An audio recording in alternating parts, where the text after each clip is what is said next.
pessoal, tudo bem? Sejam bem-vindos aqui a mais uma aula do módulo de nefrologia.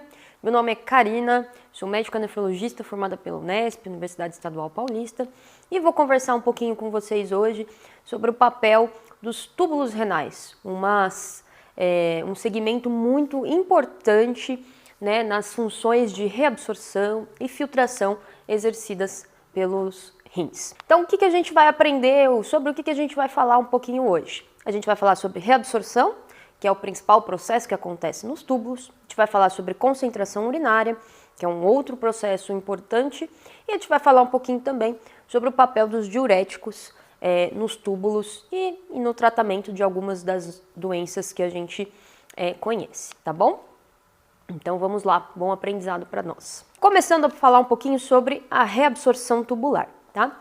Lembrar que na aula 1 a gente falou um pouquinho sobre o processo de filtração, né, como ele ocorre e qual o papel dos túbulos nisso, tá?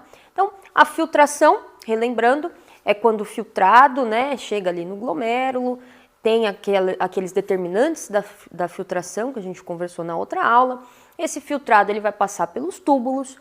Lá nos túbulos vai ocorrer a reabsorção seletiva de grande parte desse filtrado, conforme a gente já tinha falado um pouquinho sobre isso, tá? Aqui também eu vou ter a secreção de substâncias que vêm dos capilares peritubulares, que são aqueles capilares que ficam ao redor dos túbulos. A gente mostrou algumas imagens na aula anterior, ou que são produzidas pelas próprias células do túbulo, tá? Aqui nessa imagem a gente consegue ver de forma bem detalhada as partes dos túbulos, né? A gente vai entender que segmentos são esses, que partes são essas mais à frente. Mas reparem que em cada segmento a gente tem um tipo diferente de célula, com uma conformação diferente. Por quê? Porque em cada segmento eu vou ter uma função um pouquinho diferente da outra, um receptor, um ajuste, né, diferente um pouquinho do outro, que vai exigir a presença de células especializadas em determinadas funções.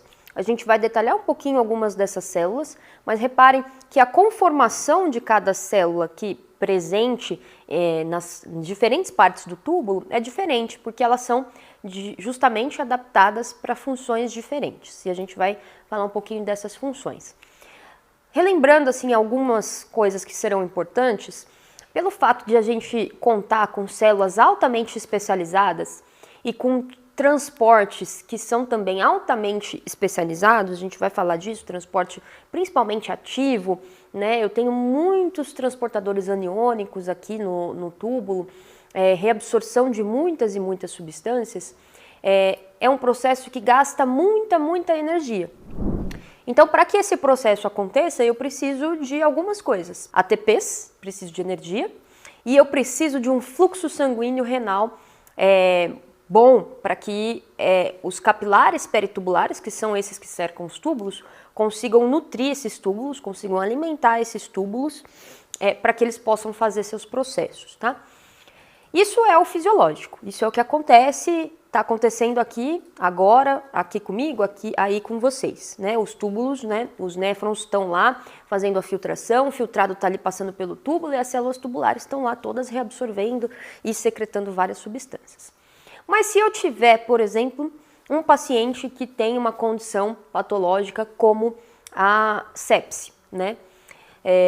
A sepse ela é uma condição inflamatória, ela pode levar a uma disfunção de múltiplos órgãos, como a gente fala, né? E ela pode também afetar os rins, por exemplo.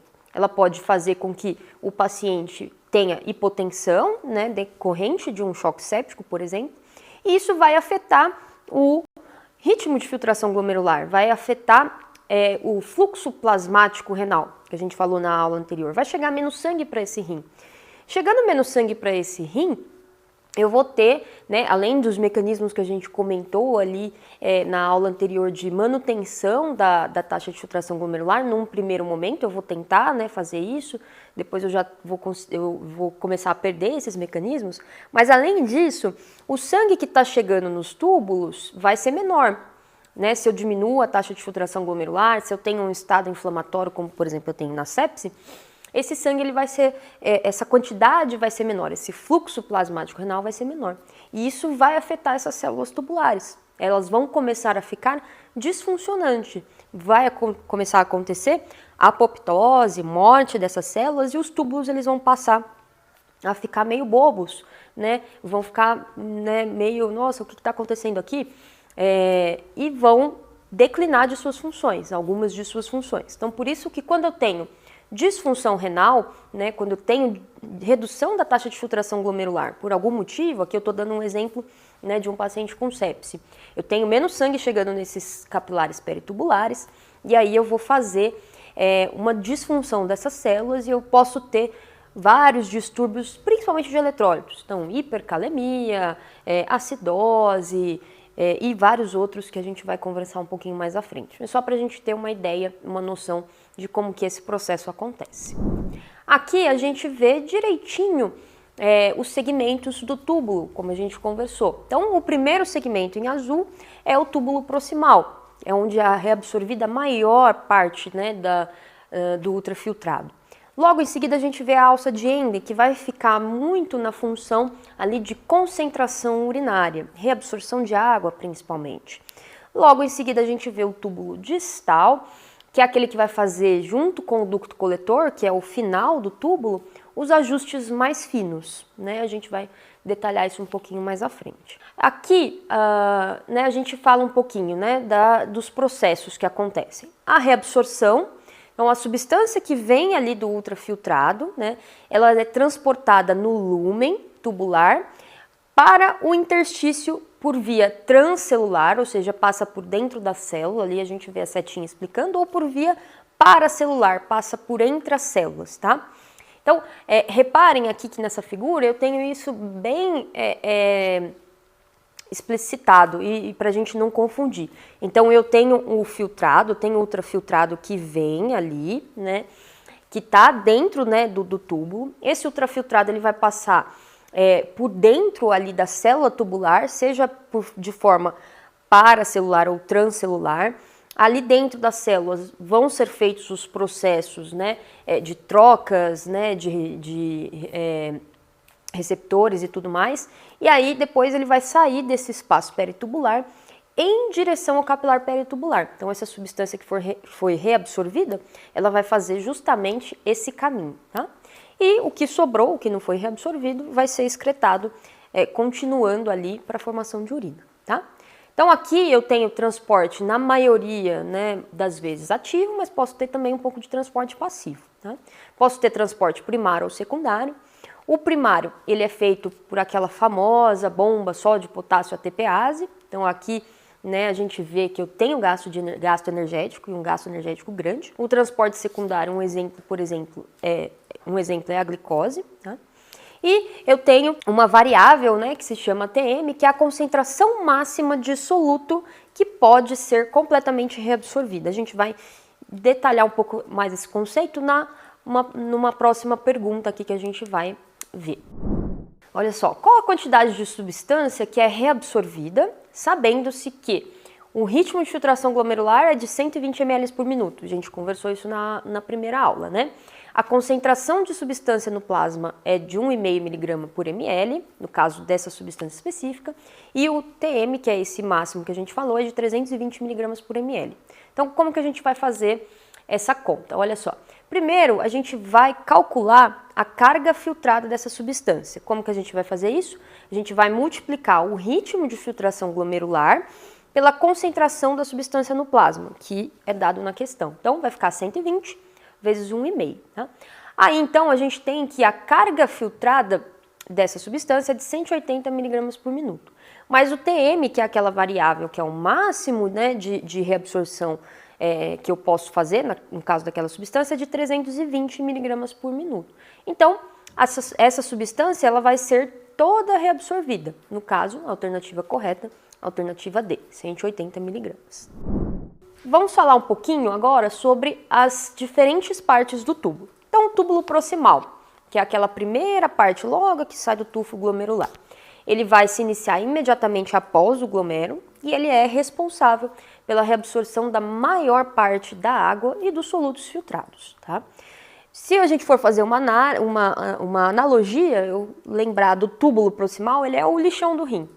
Tudo que para ali, ele vai pegar de volta, tá? Isso no processo sem doença, num processo fisiológico habitual, tá? Porque eu posso ter algumas doenças que vão agredir esse túbulo e aí eu vou parar de reabsorver essas substâncias que eu deveria reabsorver e vou perdê-las na urina, tá bom?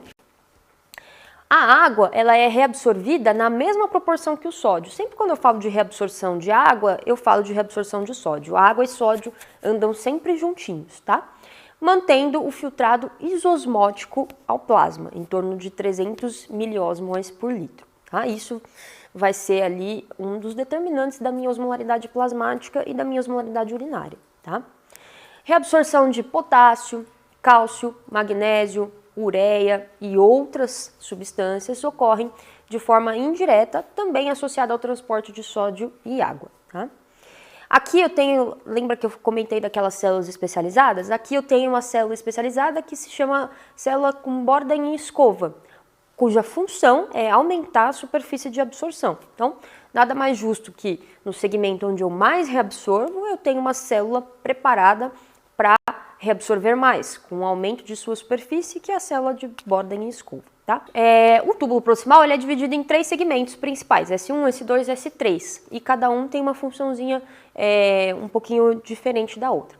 No segmento S1, o sódio ele é reabsorvido através do cotransportador NHE3 e aqui também é reabsorvido o bicarbonato. No segmento S1, além disso, eu tenho também o transporte de sódio junto com a glicose através dos transportadores SGLTs. Tá? E aqui talvez vocês já tenham ouvido falar de uma medicação, que são os inibidores de SGLT2, tá?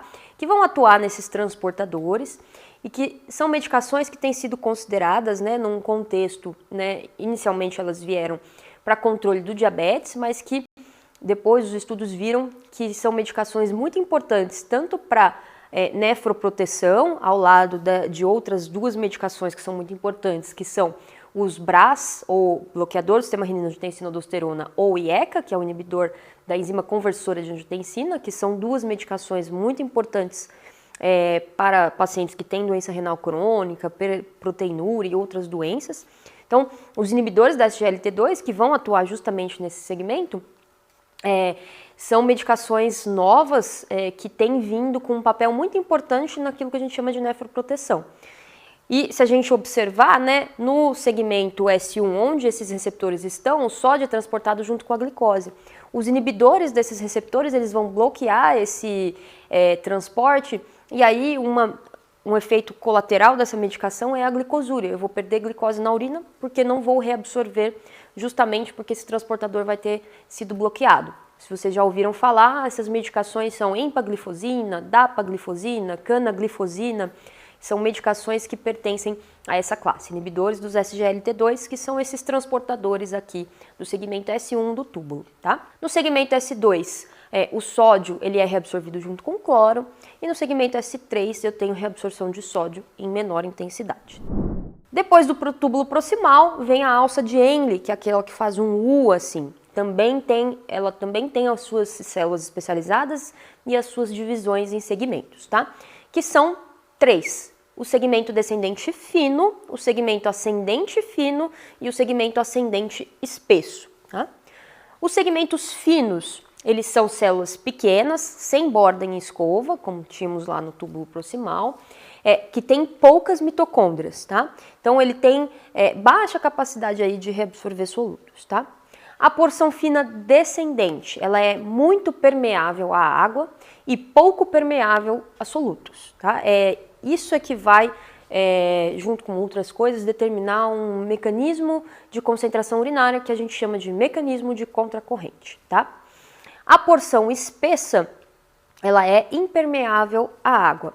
A porção fina ascendente, ela reabsorve sódio e secreta ureia. E a porção espessa ascendente tem um cotransportador NKCC2, a gente vai falar um pouquinho mais dele, mas é onde age um dos diuréticos aí mais utilizados na prática clínica, tá? Então, para que ocorra a concentração urinária, eu também preciso de alguns fatores, né? Alguns fatores vão influenciar nisso. Primeiro, a secreção do hormônio antidiurético, né? Que vai ser regulada aí de acordo com a minha osmolaridade plasmática, tá? Lembrando, hormônio antidiurético. Então, eu vou urinar menos, eu vou reabsorver mais água. Essa é basicamente a função dele. Minha urina vai sair mais concentrada quando eu tenho ele aumentado, tá? E isso vai ser regulado de acordo com a minha osmolaridade plasmática. Então, se eu centro da sede, se eu estou mais ou menos desidratado, mais ou menos hidratado, então esse ajuste vai ser feito pelo hormônio antidiurético, tá?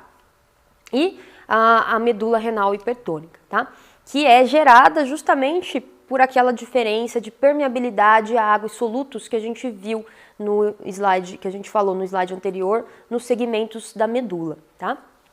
Nos segmentos da alça de Henle. A medula hiperosmótica, ela vai gerar o gradiente necessário para a reabsorção de água, tá? É essa a função dessa diferença de permeabilidade à água e solutos que a gente tem nos ramos da alça de Henle, tá? E aí a gente vai gerar o que a gente chama desse efeito de contracorrente, né? Então eu tenho justamente esse formato em U da alça de Henle, a permeabilidade à água do ramo descendente e a impermeabilidade das porções ascendentes, tá? Isso é o que é o mecanismo, é o que vai gerar o mecanismo de contracorrente. E o que é esse efeito, né? Esse mecanismo de contracorrente? Então ele é o processo no qual cada célula do segmento espesso da alça de Henle aumenta a osmolaridade do interstício que circunda ali a alça de Henle através da reabsorção de sódio, que não é acompanhada da reabsorção de água.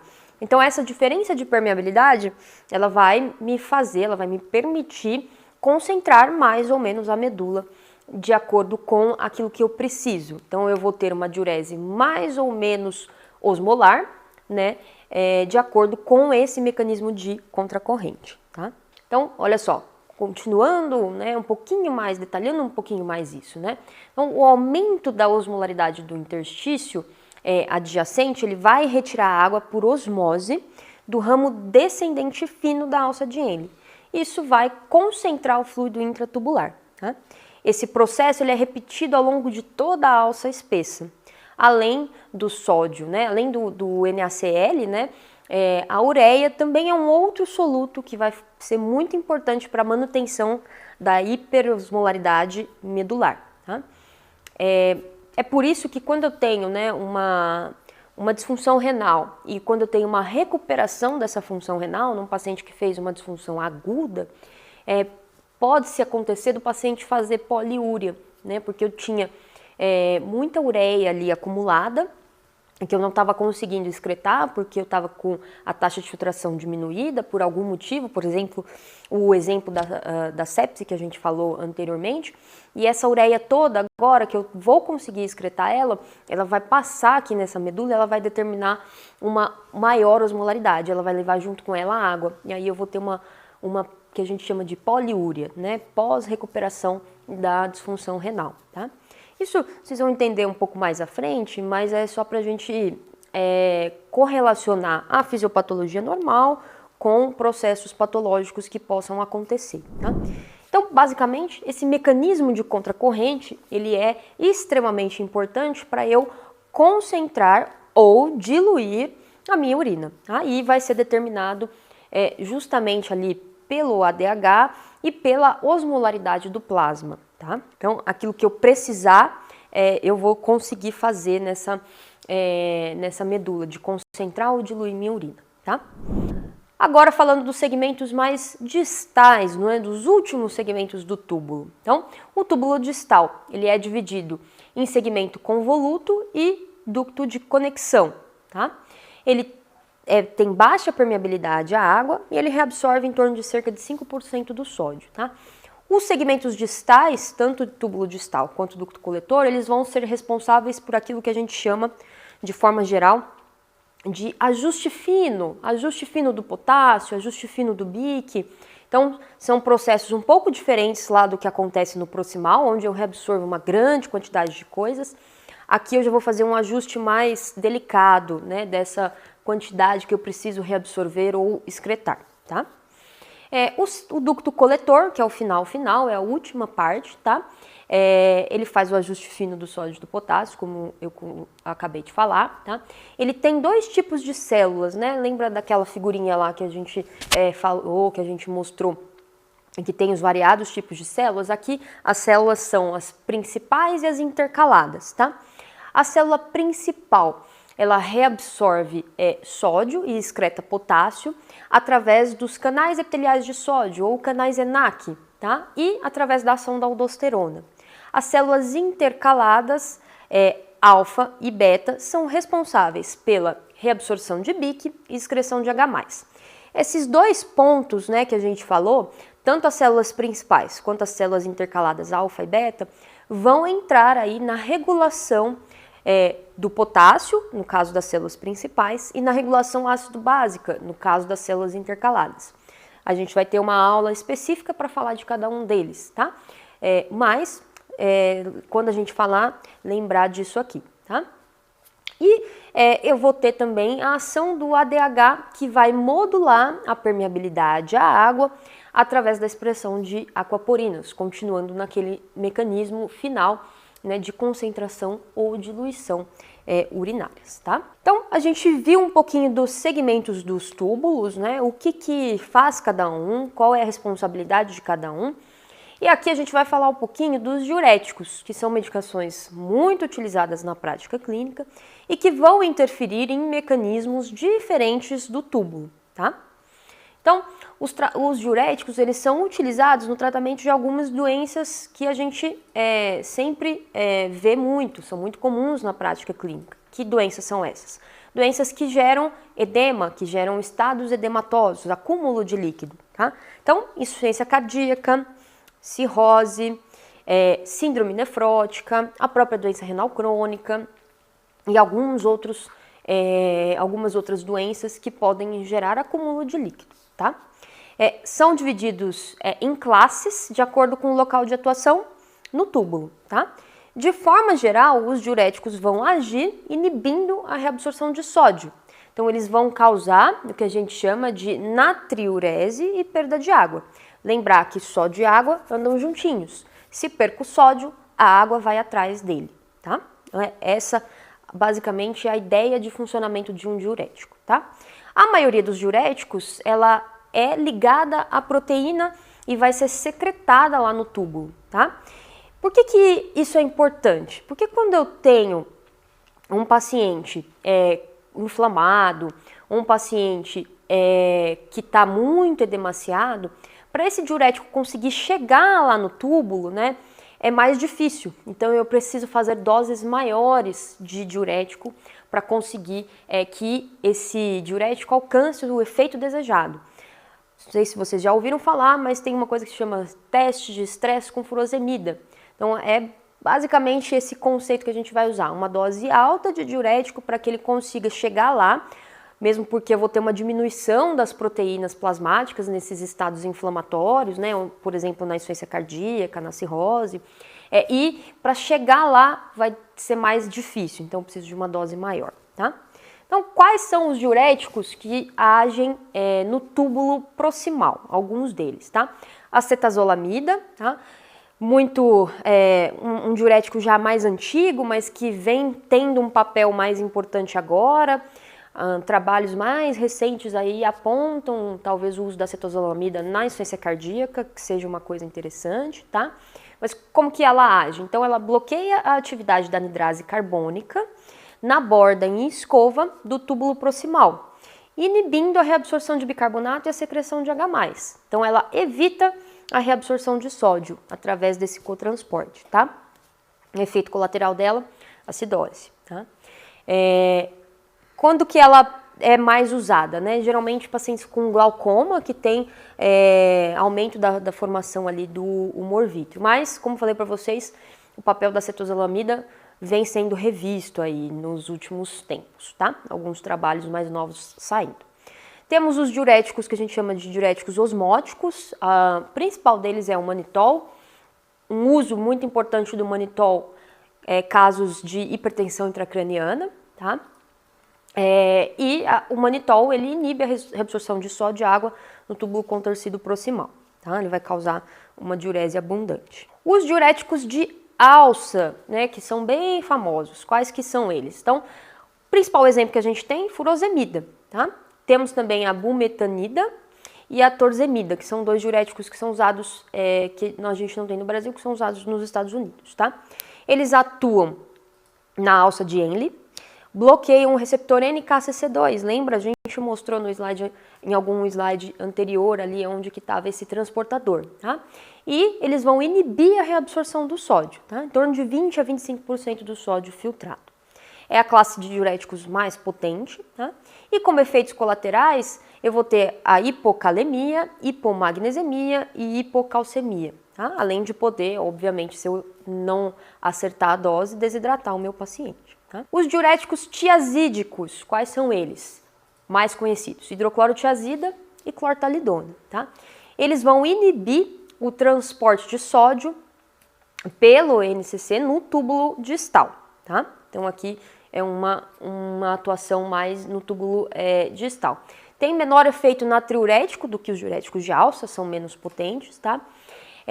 São drogas de segunda escolha para pacientes hipertensos, de forma geral. Tá? Principal efeito colateral, a hiponatremia, tá? Principalmente em pacientes idosos. Tá? E também é usado em pacientes que têm quadro de litíase secundária à hipercalciúria. Tá? Por último, os diuréticos que atuam no ducto coletor.